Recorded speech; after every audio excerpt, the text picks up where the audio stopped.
Good afternoon, everybody, and welcome to the InVhestia Financial Modeling Competition 2020 webinar series. This is actually our second last session before the competition date itself.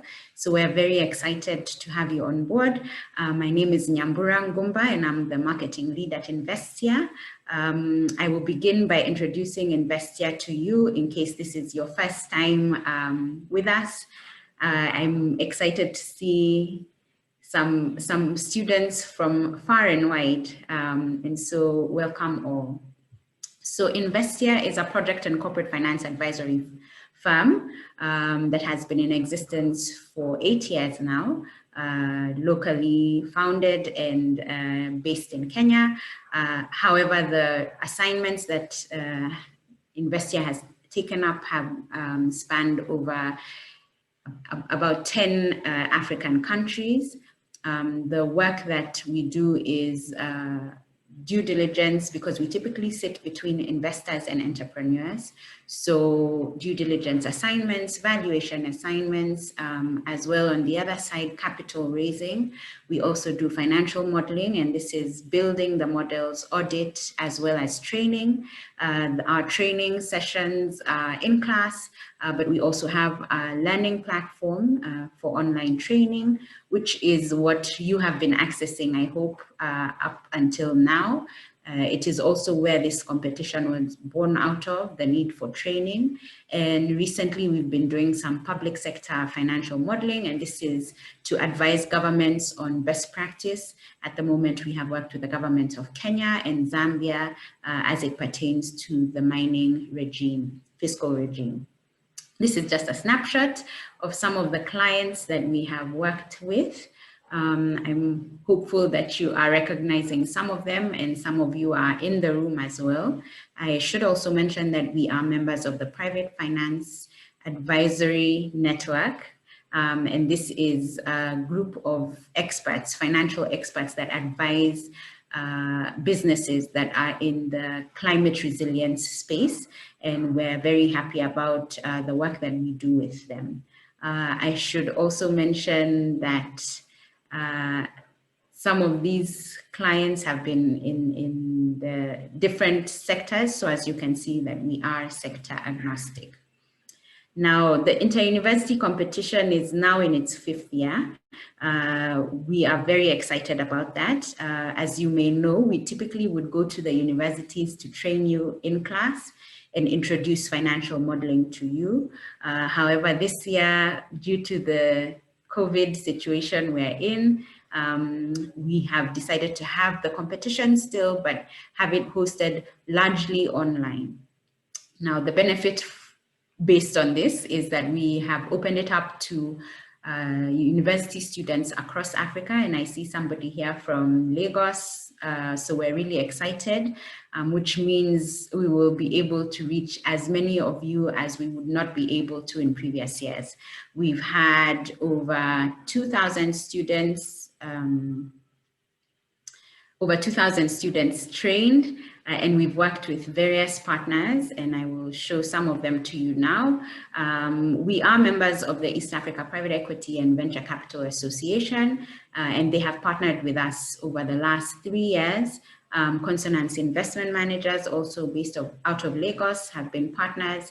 Some of our top students have had opportunities to work for KPMG, Open Oil, Horizons Africa, and we usually will partner with Duma and Edge Consulting in previous years, so that we can also ensure that you're being prepared for the interview process and joining the professional world.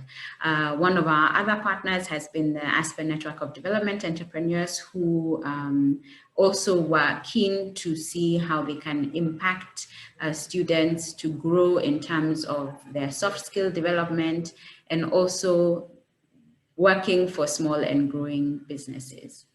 Now, this year, we're really excited to have 4 partners on board. First is the FAST Standard Organization, and this is the body that is responsible for the promotion of standards in financial modeling. Actually, last week, we had the co-author of the FAST Standard in the webinar series, So if you missed that session, it was actually very insightful. Please do go ahead and go to our YouTube channel. You'll be able to find the recording there. Incidentally, all the sessions are also on our YouTube channel. Our other partner is F1F9, which is a financial modeling house based out of the UK. They are also they're very excited about growing the skills of financial modelers. This year, again, we have EAVCA, who will be sharing the profiles of the top students with their membership, which gives you more opportunities for internship. And speaking of internship, the top student this year will be granted an opportunity. We already have it secured by our sponsor Aecon through their flagship Aecon investment managers.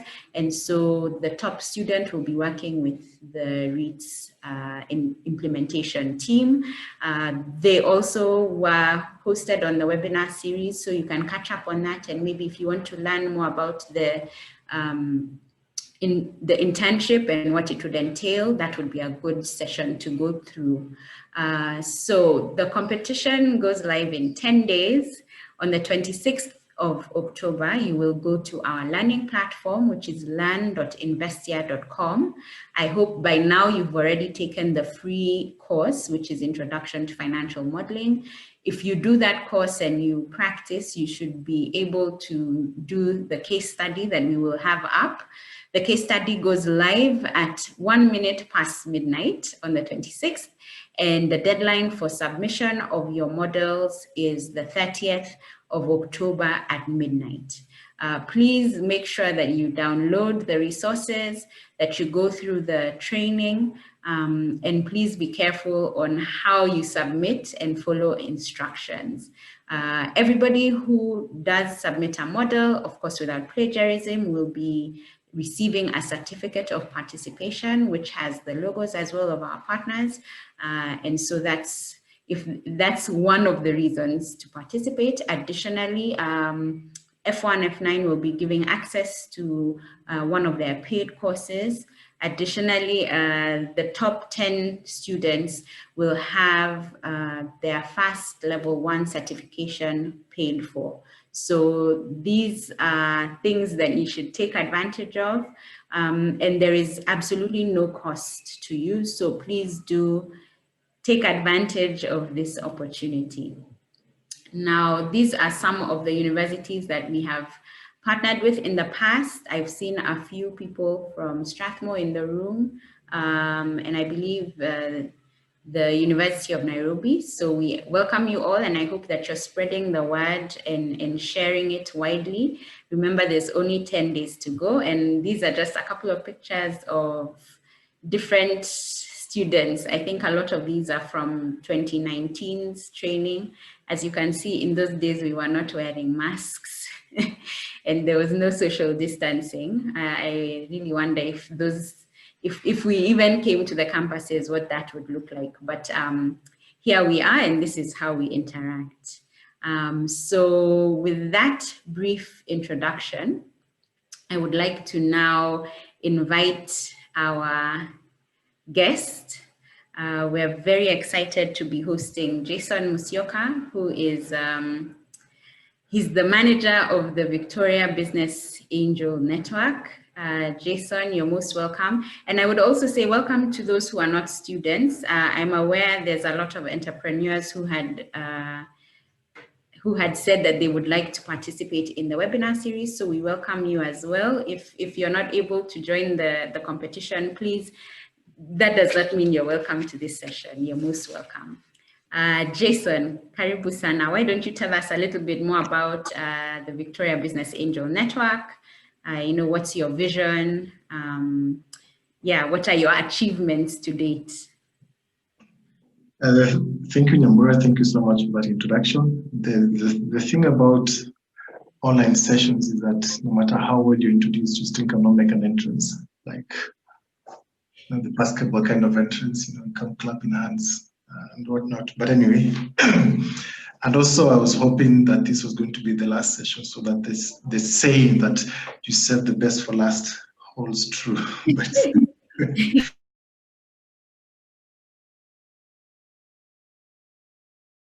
insightful. That is when you start realizing that your knees are not as strong as you expect them to be.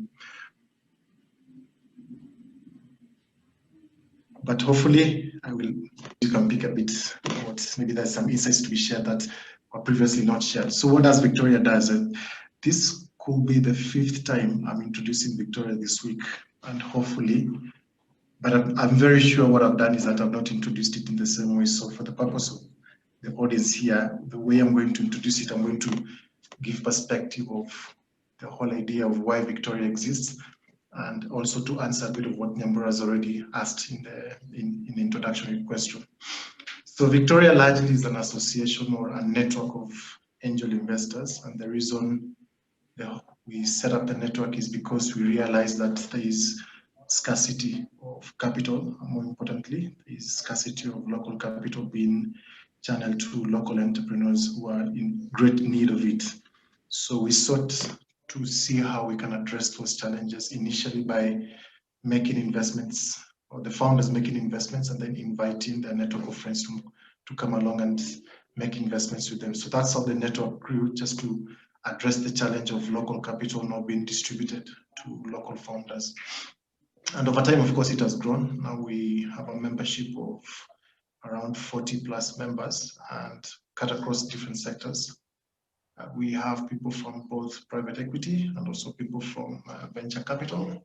We also have people in NGO sectors, and more we are realizing that we are getting corporate players also who are willing to take a risk in early stage ventures from an investment interest.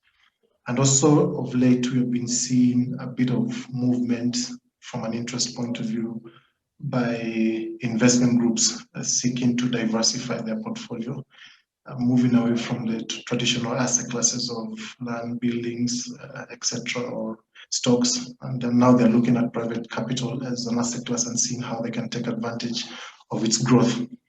So that is how the network membership looks like, and we are excited to see what that holds for the future, and more importantly, what that will mean from a local capital perspective. So over the few years we've been investing, we have made 6 investments. So far we have 6 companies in our portfolio. Sectors are diversified as well, given the fact that individual angel investors have different sector preferences, so that's how we also try to not limit ourselves from a sector point of view. But still, from an analysis perspective, we try to stick to the same criteria for fit. So the kind of sectors that we have looked at initially, at least with the companies that we have in our portfolio, include both companies trying to service the distribution channels, companies that are trying to make payments way easier for field officers, and also companies in the real estate from an automation point of view, and some in the agri-space from an export perspective. So that is how the network looks like, and we hope with time we can be able to really catalyze the availability of local capital to local founders who are in very much need of it. Great. So what is our vision really? I mean, what is the grand reason that we exist besides just the capital mobilization? Is also to address the need that if you look around different mature ecosystems in all over the world, I mean, you will find that the very initial stages or steps they took towards growth and maturity were really catalyzed by angel investors. These are the people that sought to be the first people in the battlefield to say, look, we're going to believe in what our entrepreneurs are presenting to us from a market, from an enterprise point of view, and see how we can handhold them, and more importantly, just help them to navigate the initial stages of their entrepreneurial journey. So that is what we think should also happen in the African narrative. And more so, we are seeing this taking place with multiple networks springing up all over the geography. We have a lot of networks in the Southern African side. We have a lot of networks in the West African side. And also we are seeing more and more networks coming up in the North and Central African side. So we hope to change the African narrative by making local capital available to our local entrepreneurs for growth capital, from a growth perspective.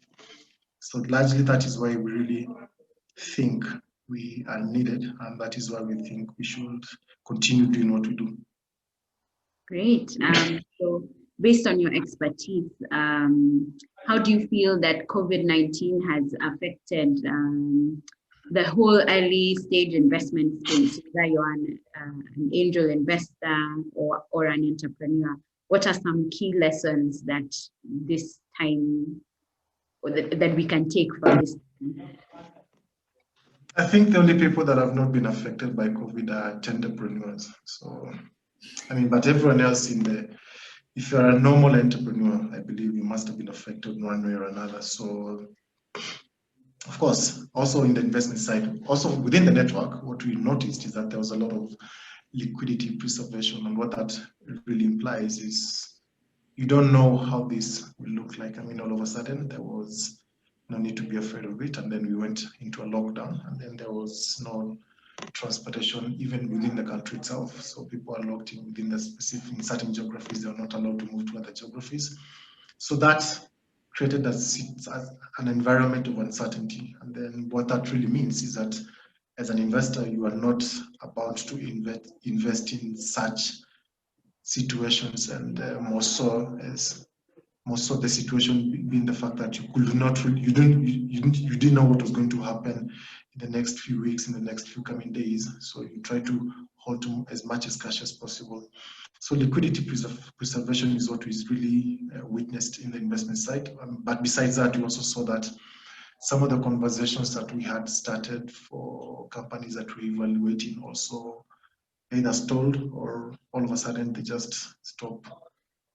The conversation is just cut short. So because of that, because of the previous reason that I gave, you don't want to really go ahead undertaking an investment, a risky investment, which is not underpinned by any form of security, and you don't know what that will mean for you. So you try to preserve as much liquidity as possible. But besides just not making investment, we also witnessed a lot of redirection of capital. Investors were now saying, instead of making new investments, why don't I support the companies that I already have in my portfolio? Within the network, that is a similar strategy that we undertook. And there was a few more commitments of additional capital from the investors to the portfolio companies that we had already made investments in. So that is something that we saw, that redirection of capital. But also, every bad thing comes with its own opportunities. Also some opportunities came up. All of a sudden you could hear that a number of people that were making applications for supplying hand sanitizers and masks also sprouted. So every opportunity, every bad situation also presents its own opportunities, and some good opportunities came from there. And also the adaptation of some strategies, automation being the main one. Companies now started using automation to see how they can do service delivery or product delivery. Great.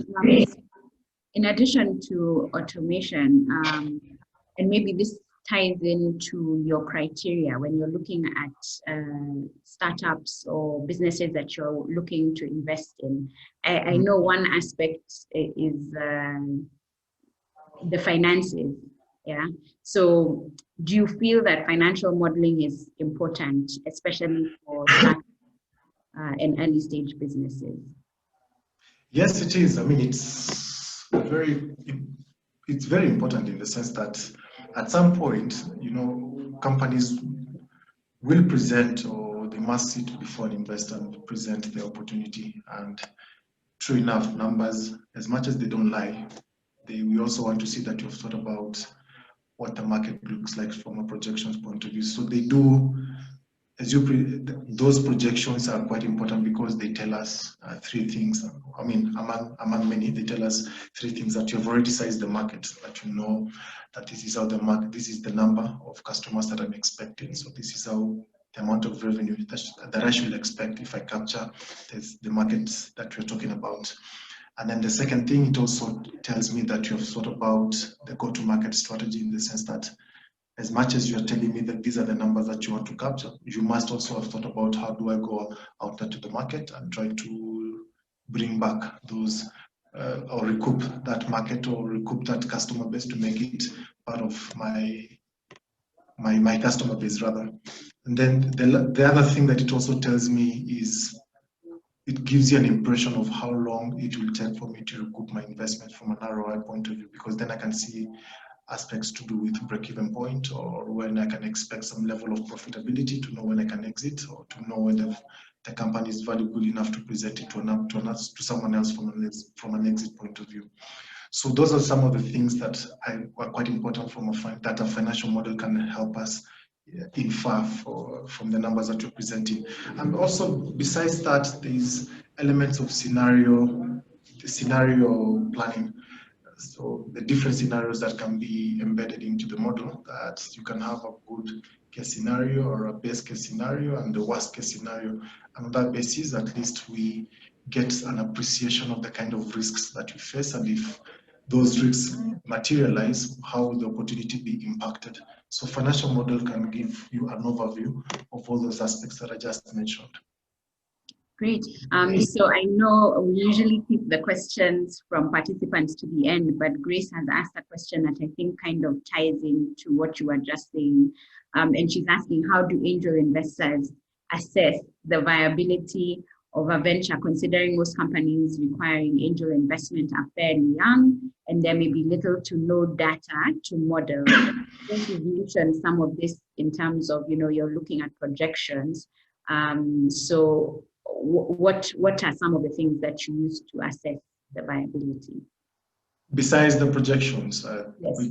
Besides the projections, we look at aspects to do with at least from a network point of view, the thing about angel investing you should understand is that we don't invest and sit back of the bus. So we become more or less like co-drivers of the opportunity. So there must be a very clear way in which we can add value to the opportunities as angel investors. Otherwise, we will become like any other passive investor, which we are not. So I believe in adding value. It's more of mentor-driven capital as opposed to just passive or just capital for the sake of providing capital. So there's that aspect of how can I add value to the deal, and that of course ties into the understanding the investment domain. So if you understand the market, or if you understand the specific sector that the company is presenting for investment, then it makes it easy for you to see how you can add value and leverage on the network element to see how you can add value to that opportunity. Other things have to do with product market fit, how you have understood your customer base and how you think your product is coming to address the challenges or the needs of that customer base. So those are two other aspects that I think are quite important that we consider, at least from an internal point of view, while we are considering investments. And I think most early stage investors also consider those. But I would say one of the most critical thing is the team element. I mean, it's early stage investing.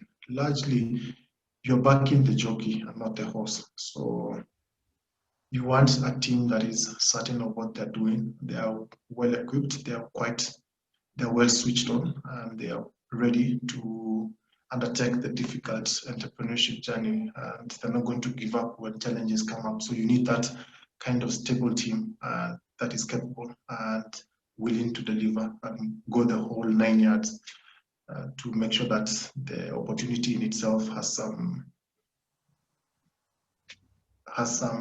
possibility of success. Great. Now, back a little to financial modeling, because I know you do review a lot of startups and companies, and so you're looking at many models.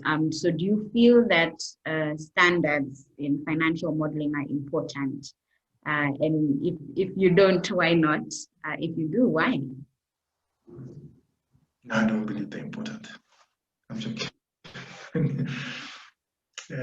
So yes, they are very important. I mean, when you're dealing with numbers, you need some standardized way in which you can evaluate things. So I mean, think about even accounting, and I'm sure some of you have interacted with some of the accounting standards. Why were they standardized? IFRSs, the globe, what are they called? The American ones, the GAPs or GGAPs. I forget the exact terminology, but there is a reason why everything is standardized, so that if anyone reviews the numbers, it becomes easy for them to see, first of all, how you derive the numbers and how you build them into the model.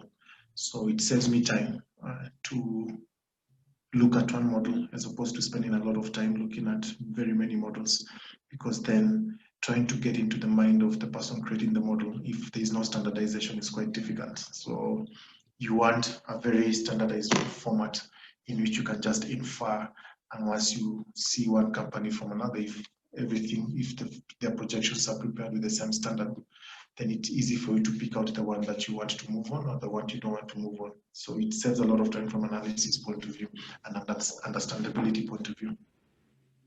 Great. Now, since we're speaking to students, I want to know, what did you study in the university? And what is it similar to what you're doing now, or what's your journey been? How did you end up running an angel network based on what you studied? Which it depends on which century you're referring to, the last century or this century. I'm a product of 2 centuries, but anyway, point is, what I studied is I did economics, and I remember the other things. Yes, philosophy and accounting. So that is my main background, and of course, the initial career path was pretty much aligned to what I studied in university, which is economics, finance, and of course not philosophy. There's no way you can apply philosophy apart from your own life. So the early stages of the career path were pretty much aligned to what I studied in university. But then I made a switch to try entrepreneurship to see if I have what it takes, because I mean, what could be so difficult about it, no? So I tried it and and lo and behold, I'm sure the stories, the rest of the story is history, since I'm here telling you about it as not as an entrepreneur, but as a manager of an organization. So that did not go as planned, of course. Many things didn't go as planned, but I took a lot of lessons from that journey. That the first thing is that if you're not built for it, try not to do it. And the second thing is that there is wisdom in trying to get the right team on board to make sure, especially in where you find gaps individually, yourself as an entrepreneur, try to see how you can bring in people that can come and fill in those gaps. And then thirdly, there is power in networking. Try not to operate in a silo, but look for areas where you can find some support. And the fourth thing is, of course, learn how to talk to investors, especially when you're presenting your numbers. And Lord, truth be told, there is a time I was presenting it was my partner and myself, our company's data, financial data, to an investor. And I think I've never sorted like that before. These are investors, so they're quite familiar with analyzing and evaluating financial data models. So when they were asking questions, I didn't have any financial modeling insight then, so I just prepared a normal P&L and assumed some growth numbers and multiples. But when it came to presenting that data to them, I saw the sense in knowing a bit of financial model, because then there were elements of what is the discount factor, what is, I don't know, what else did they ask? I mean, I'm sure everything was just coming in and going out because I didn't understand exactly what they were asking. So it helps to know a bit of financial model. And if you're going to be an entrepreneur, you're going to present those numbers to investors. So it helps to know. That was not what made me leave entrepreneurship. It was not that experience that made me leave entrepreneurship, but eventually I left it and found myself sitting on the other side of the conversation, or the capital side of the conversation. And I think I borrowed a lot from that, besides what I just mentioned, that it's always good to at least give the benefit of doubt to the entrepreneur and let them present the opportunity as well as best as possible. So having been one, so I understood why you should be a bit empathetic when it comes to entrepreneurs presenting the opportunities. well, that doesn't mean that you just accept mediocre opportunities, but just means that try to lend an ear to what they're trying to say and see if you can at least see where they're coming from, and more importantly, see the value that they're trying to address. So that's how I found myself in Victoria, by stroke of luck. Yeah, it sounds like a good stroke of luck for sure. Now, you've already given us some 4 pointers or advice based on your entrepreneurship journey. And I think actually some of that is really important. You know, I think sometimes students see financial modeling only as the track to employment, you know, working at the Big Four, working as an investment analyst, but also as an entrepreneur. Financial modeling is a key skill that you need to have. Of course, that's my plug for InVhestia. So yeah, please do go ahead and take advantage of the free courses. But back to your advice, you know, if you're not built for it, don't go for it. Now, you've given us the things to do. What would you advise us? You know, nowadays you hear all this advice being given often. Which advice should we ignore? Or maybe take with a pinch of salt? I mean, there's a lot of advice you should ignore, by the way. There's people who think they have understood human dynamism, but they haven't. So one particular one that I think people are a fan of is the YOLO mentality, that you only live once. But I read somewhere it was recrafted differently, that you live every day, you just die once. So what does that mean? I mean, it can mean anything. It can mean, look, don't assume that whatever you're doing now is the only thing that will be. Survivability depends a lot on adaptability. That is what I can take mostly from that, and especially the entrepreneurship side of things.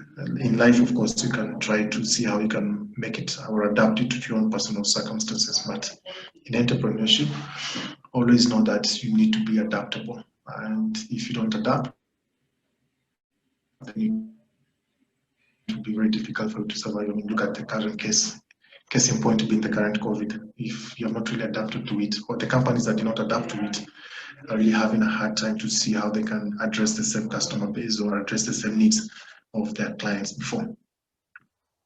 Yeah, that's true.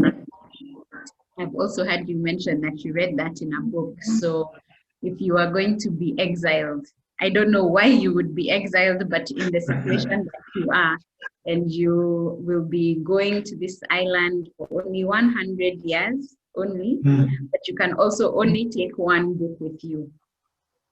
Which book would that be?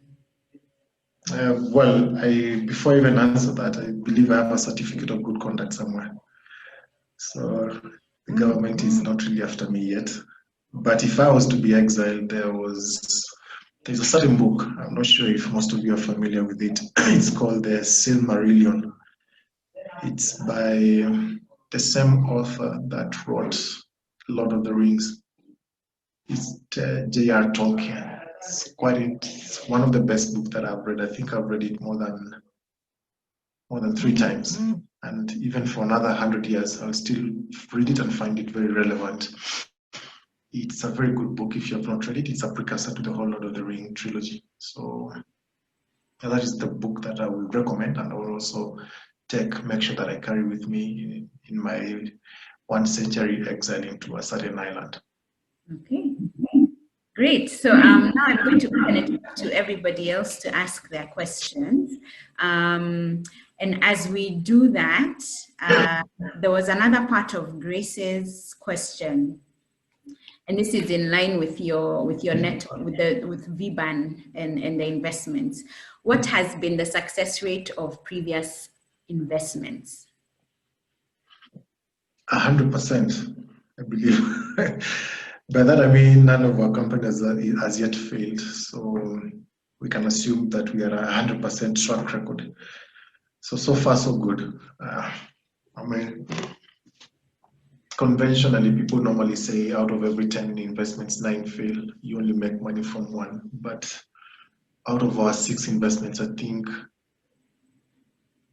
all of them from the current valuation that we recently did, or we recently reviewed the internal documentation. I think it's only one that has not doubled its valuation. It's pretty much everything, every other company has gone beyond the double valuation from what we initially looked at. So we have a 100% track record, and on that basis, I believe if you're an entrepreneur listening to this, please apply.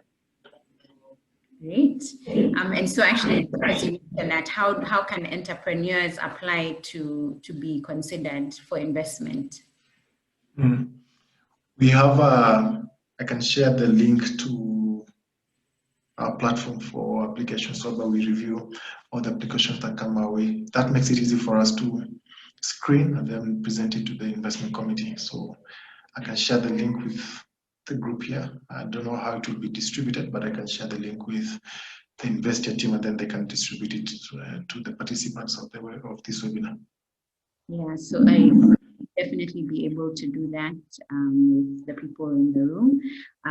I see there are no other questions as yet. So as I give you another moment to think of any questions you may have for Jason, let me ask. Now, I know there's a Kenya startup bill that is circulating. Now, because you guys are the experts as far, or at least have, like you're saying, 100% track record in investing in startups. What do you think of the bill?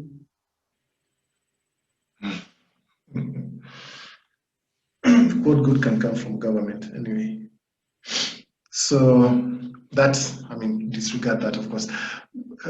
So there are good elements. I mean, it's a step in the right direction. It shows that the people in power are already seeing the relevance of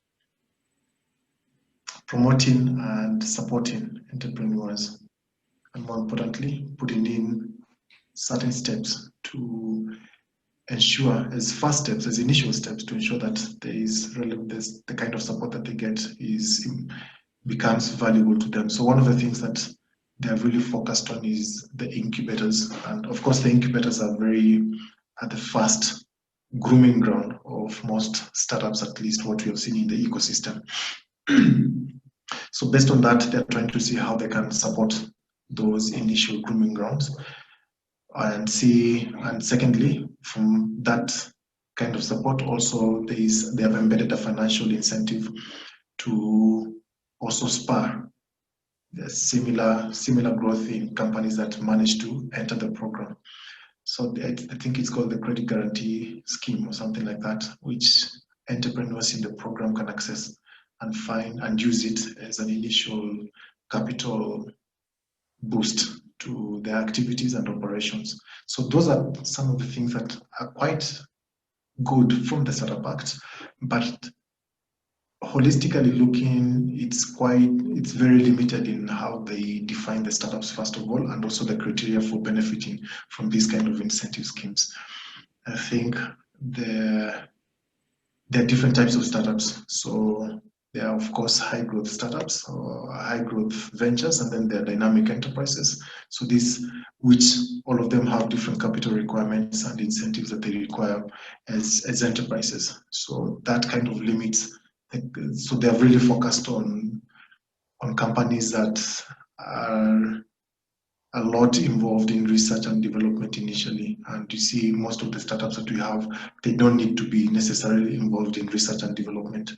So because of that, it's a bit limiting as to the kind of startups it will be able to address. So we think they should really expand that definition, and more importantly, remove some of the barriers from which startups that can find value in these kind of incentives and schemes to approach it and also apply for the program. Thanks. Yeah, we have a question here from Kevin. Based on your experience in angel investing, what returns do most angels you have worked with target? And how does that compare to investing in traditional investment instruments? How does it compare to traditional investment instruments? Maybe we can start with the returns. What's The, the target return for an angel investor typically? the typical one is borrowed from other ecosystems where we have seen angel make something close to 10 times their money back. But if you bring it to an African context, you also have to rationalize those numbers and realize that the different environment in those mature ecosystem is not the same one that exists here. So you rationalize the numbers. At least internally, we look at anything between 3 times to 5 times your money back within a certain investment period. Of course, whether that is realizable or not, it's yet to be seen, but we believe from what we have, from how we're seeing our portfolio companies grow in value, we can optimistically expect to get anything between the 3 to 5x return point, and we hope we will be able to achieve those targets. So that's what you've seen from a local point of view. Now, how that compares to traditional asset classes is, with angel investing is high risk, high return. So you can also put money and get nothing back. But if you look at now traditional asset classes of stocks, at least there's some level of consumer protection.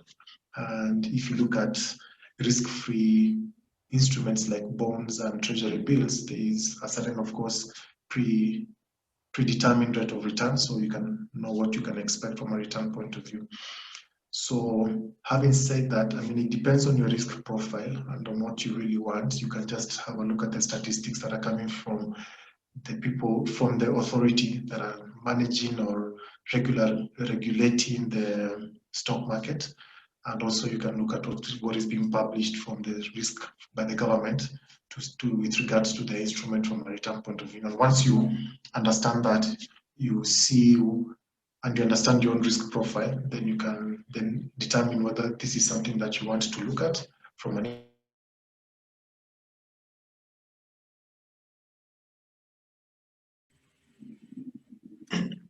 So we have another question. Is it mandatory for a startup to have a financial model when seeking investment from the Viktoria Business Angel Network? Yes, and InVhestia should pay me for that. But anyway, not necessarily. A simplified, well, it's a good to have. It's not a must to have. But I will say at some point, we will need a financial model. I mean, we will need either to create one ourselves or to ask you to provide one that you've created, no matter how rudimentary it is. You can just provide some estimation of projections, because we cannot create a model for your business because we are not the one that are responsible for it. You take responsibility for the numbers that you provide, and based on those numbers, we make our analysis of fit. So at some point, you have to present a model to us, no matter how basic it is, but you have to present a model. And on that model, we can do some further analysis and either recreate it based on how we understand financial modeling, or based on what you've already presented. We can either proceed with the opportunity or perhaps give you some time to adjust your numbers or some time to adjust your traction, and then we can come back and reapply. Nice. I think Grace is really milking the questions. It means I think she should apply. Grace, I think you should apply. So she asks, do you focus on any specific industries in addition to meeting the other market strategies that you mentioned? Not really. We are quite sector agnostic. What that means is that, of course, we don't. By saying we're sector agnostic doesn't mean that we can look at companies in mining or very difficult environment like ammunition, etc., bomb making, or whatever it is. So we look at different sectors, but we look at sectors whereby we think we can add value. So we believe that we have created a network which is quite diverse, and we can almost exclusively find all industry experiences within the network. So that's how, and also because of the preference of the different angel investors, we don't limit ourselves to the kind of sectors that we look at. But we believe we have a vast network that can potentially add value in different industry sectors and verticals. And on that basis, that's why we potentially look at companies that are addressing multiple industries or different industries for that matter, not just technology or automation-based kind of companies. Nice. So my last question, because I see that we're doing badly for time, you've talked about how you get your startups or the businesses that you're going to invest in. So if I was interested in angel investing and wanted to be a member of your network, how would I go about that? Becoming a member or yes, getting deal flow? Well, I imagine becoming a member is where it starts to get deal flow, but how can I start if I want to be an angel investor with your network or otherwise? I mean, show me the money first. No, jokes aside, but anyway. But there's, of course, I mean, we have to establish alignment. So I will invite you for tea, or you can invite me for tea. Depends. If you want to pay the check, I'm more than happy to come for that kind of tea. So you can come for tea. And then once we established, or once I get to understand why you want to be an angel investor and you get to understand our criteria, then we invite you to either sit with one of our members or just to get a feel of the kind of network members that we have. And then after that, we can now, if you still are keen on becoming an angel investor, not necessarily, you don't have to start writing checks immediately. You can begin by understanding the whole investment life cycle through the masterclass and capacity building sessions that we have. And then once you get a good grasp of what it means and you interact with experienced angels, then you can start making investment. But you can join the network way before so that you can get to access this kind of capacity building and networking opportunities and build your acumen on that basis. So it takes an in-person meeting, and then once we get alignment, then you can join the network. Great. I think you're really gunning for this tea. I hope you will be doing the social distancing with the teas that you have going forward. Of course, that's on a light note, but we do want to say thank you so much for joining us and for sharing these insights. I think based on what you've shared, for the students, they're able to see why it is important to do this financial modeling competition, or the importance of financial modeling in the startup ecosystem. And I certainly hope that if you are an entrepreneur and you're in this room, you will also benefit from what has been shared. We will send an email to the people who have participated with information on how you can apply if you want to be considered for investment.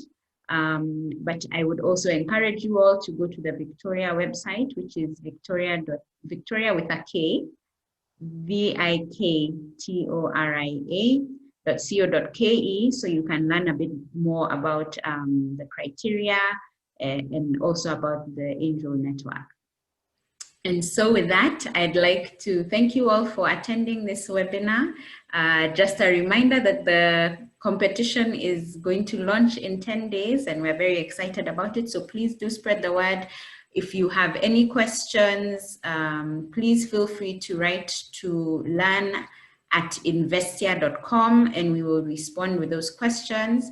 Next week is the last Friday before the launch of the competition. We will have a question and answer session. So we will have analysts from InVhestia present to answer any questions that you may have based on the material you've been going over, based on case studies you've read. based on the webinars that we have conducted. So please do pencil in that date and note all your questions for us to address them then. And so with that information, we thank you all for joining and wish you a good evening. Goodbye. Thank you. Thank you.